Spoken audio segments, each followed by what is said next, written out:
రాష్ట్ర ప్రభుత్వం చేపట్టిన కార్యక్రమాలు అన్నింటిలోనూ మహిళలకు పెద్దపీట వేస్తున్నాం.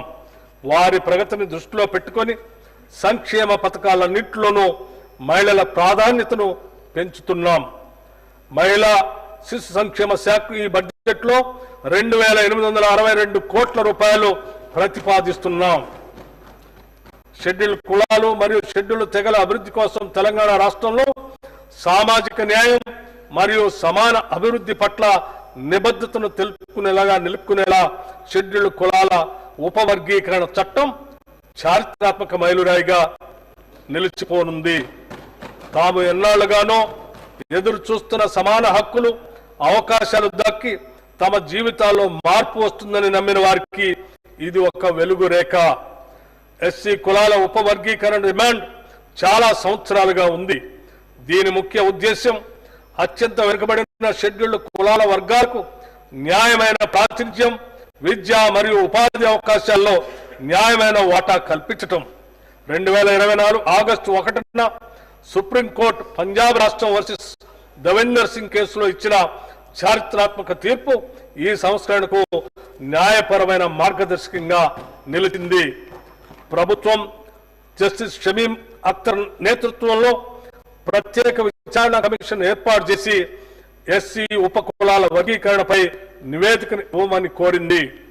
ఈ కమిషన్ తన నివేదికను రాష్ట్ర ప్రభుత్వానికి సమర్పిస్తూ రాష్ట్రంలోని 59 ఎస్సీ ఉపకులాలను వారి సామాజిక ఆర్థిక వెనుకబడిన స్థాయిని బట్టి 3 వర్గాలకు విభజించాలని సూచించింది.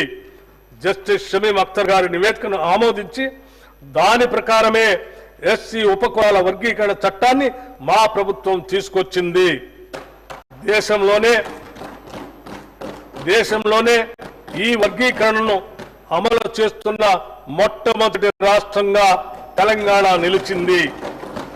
ఈ నూతన చట్టం ఎస్సీ ఉపకులాల సాధికారతకు తొలి మెట్టు. ఈ చట్టం దేశవ్యాప్తంగా ఇతర రాష్ట్రాలకు ఆదర్శంగా నిలుస్తూ సామాజిక సమానత్వాన్ని మరింత ముందుకు తీసుకెళ్లే దిక్సూచిగా మారనుంది. ఆదివాసీల గిరిజనుల వైవిధ్య జీవన విధానాన్ని, వారి హక్కుల్ని కాపాడుతూ వారికి అభివృద్ధి ఫలాలు అందేలా కృషి చేస్తున్నాం. గిరిజన అభివృద్ధి కార్యాచరణ ప్రణాళిక STSDF ద్వారా గిరిజన ప్రాంతాల్లో వైద్యం, విద్య, జీవనోపాధి వంటి అనేక కీలక రంగాల్లో అభివృద్ధికి నిధులు కేటాయిస్తున్నాం. అంతేకాకుండా ఈ ప్రాంతాల్లో మౌలిక సదుపాయాలను మెరుగుపరిచి వాటిని సమర్థవంతంగా నిర్వహించడం కోసం ప్రభుత్వం చర్యలు తీసుకుంటుంది. గిరిజన అభివృద్ధి కోసం రాష్ట్ర ప్రభుత్వం మొదటిసారిగా ఇందిరా గిరిజల వికాసం అనే ఒక ప్రత్యేక పథకంతో పోడు భూములు సాగు చేసుకునే గిరిజన రైతుల కొరకు సౌర ఆధారిత పంపు సెట్ల ద్వారా సాగునీటిని అందించాలని నిర్ణయించాం. వచ్చే 4 సంవత్సరాలలో 12,600 కోట్లతో 2.1 లక్షల గిరిజన రైతులకు ఈ సౌకర్యం అందిస్తాం.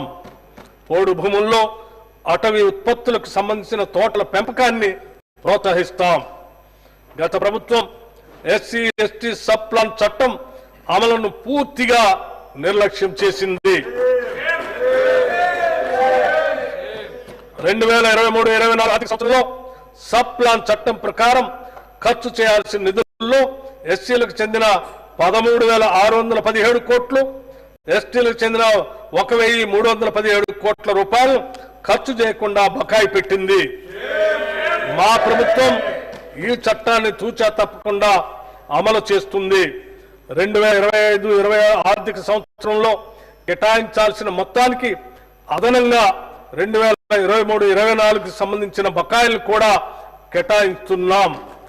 SC/ST వర్గాల కోసం చేసిన చట్టాలను గౌరవించి వారికి న్యాయంగా చెందాల్సిన నిధుల్ని అందించడం ఈ వర్గాల పట్ల మా ప్రభుత్వానికి ఉన్న చిత్తశుద్ధికి నిదర్శనం. ఈ బడ్జెట్లో షెడ్యూల్డ్ కులాల సంక్షేమంకు 40,232 కోట్ల రూపాయలు మరియు షెడ్యూల్డ్ తెగల సంక్షేమంకు 17,169 కోట్ల రూపాయలు ప్రతిపాదిస్తున్నాం. సమగ్ర సామాజిక ఆర్థిక విద్యా ఉపాధి రాజకీయ మరియు కుల సర్వే సామాజిక ప్రజాస్వామ్యానికి అవసరమైన ప్రణాళికల రూపకల్పనకు మొదటి మెట్టు. మేము చేపట్టిన కులగణన చారిత్రాత్మక అసమానతలను రూపుమాపే లక్ష్యంతో గతంలో ఎన్నడూ చేపట్టని సామాజిక ఆర్థిక విద్యా ఉపాధి రాజకీయ మరియు కుల సర్వేను తెలంగాణ ప్రభుత్వం నిర్వహించింది.